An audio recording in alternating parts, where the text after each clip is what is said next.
Hello guys, welcome to my channel. Summer వచ్చేసింది, బాడీలో heat కూడా పెరిగిపోతుంది. సో దానికోసం డిఫరెంట్ జ్యూసెస్ ట్రై చేశాను. ఈ మధ్యకాలంలో మార్కెట్కి వెళ్ళినప్పుడు నేను ఈ ఫ్రూట్ చూశాను. ఏంటి ఇది అని అడిగితే వాళ్ళు చెప్పారు మారేడు పండు అనేసి. సో దీన్ని జ్యూస్ చేసుకుని తాగితే సమ్మర్లో బాడీ కూలింగ్కి బాగా పనిచేస్తుంది, టేస్ట్ కూడా డిఫరెంట్గా ఉంటుంది, ఒకసారి ట్రై చేయండి అని చెప్పారు. సరే అనేసి తీసుకొచ్చాను. దీని పెంకు చాలా గట్టిగా ఉంటుంది, హార్డ్గా ఉంటుంది. సో మనం దేనిదం బండతో అలా పగలు కొట్టేసుకోవాలి. పగలు కొట్టుకున్న తర్వాత అందులో గుజ్జుని ఒక స్పూన్తో తీసేసుకొని మొత్తం కంప్లీట్గా తీసేసుకున్న తర్వాత అందులో కొన్ని కూల్ వాటర్ యాడ్ చేసేసి ఒక 30 మినిట్స్ అలా సోక్ చేసుకోవాలి.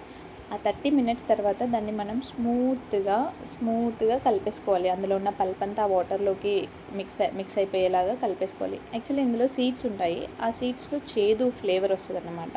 సో మనం హార్ష్గా స్క్వీజ్ చేసామనుకోండి, ఆ చేదు అది పగిలిపోయి అందులో జ్యూస్లో మిక్సప్ అయిపోయి టేస్ట్ డిఫరెంట్ అయిపోతుంది. సో అలా కాకుండా కొంచెం స్మూత్గా స్క్వీజ్ చేసుకున్న తర్వాతకి ఒక స్ట్రెయినర్తో స్ట్రెయిన్ చేసేసుకోవాలి. స్ట్రెయిన్ చేసేసుకున్న తర్వాత సీడ్స్ని సపరేట్ చేసేసి ఆ స్ట్రెయిన్ చేసుకున్న జ్యూస్లో కొంచెం షుగర్, మీకు కావాలంటే బెల్లమైనా యాడ్ చేసుకోవచ్చు, షుగర్ అండ్ అలాగే లెమన్ యాడ్ చేసేసుకొని సర్వ్ చేసుకోవడమే. చాలా బాగుంటుంది అండ్ ఇది డిఫరెంట్ ఫ్లేవర్. మీరు ఇంతవరకు టేస్ట్ చేయకుండా ఉంటుంది అన్నమాట. ఒకసారి ట్రై చేసి చెప్పండి ఎలా